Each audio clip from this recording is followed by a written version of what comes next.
Step number 9 involves the bed.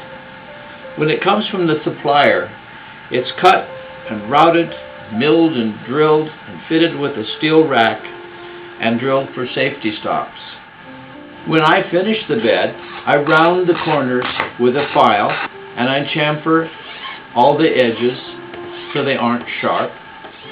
And then I cover the top surface with clear plastic vinyl. First I pull off the protective paper.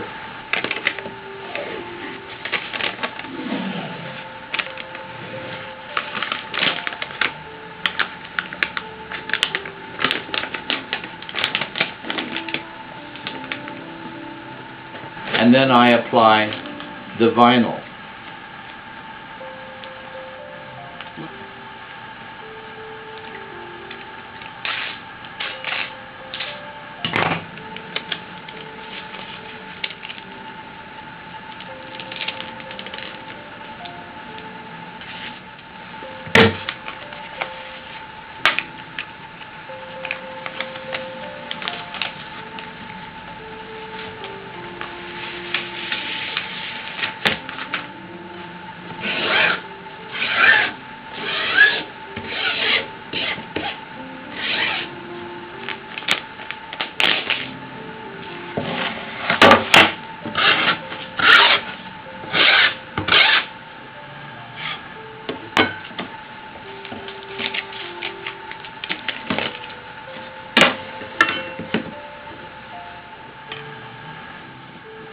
When it's trimmed off, I turn the bed over and remove the other protective paper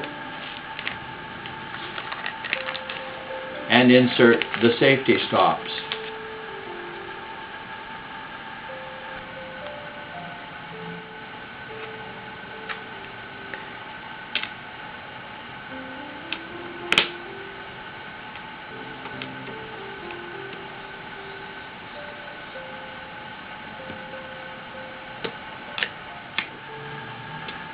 If you want to remove the clear vinyl plastic, you warm it and peel it off.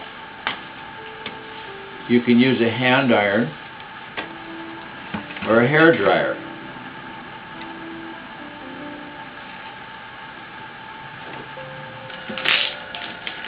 Just be sure that that iron isn't too hot and that it doesn't directly touch that vinyl coating or it might melt it. That's all there is to step number 9.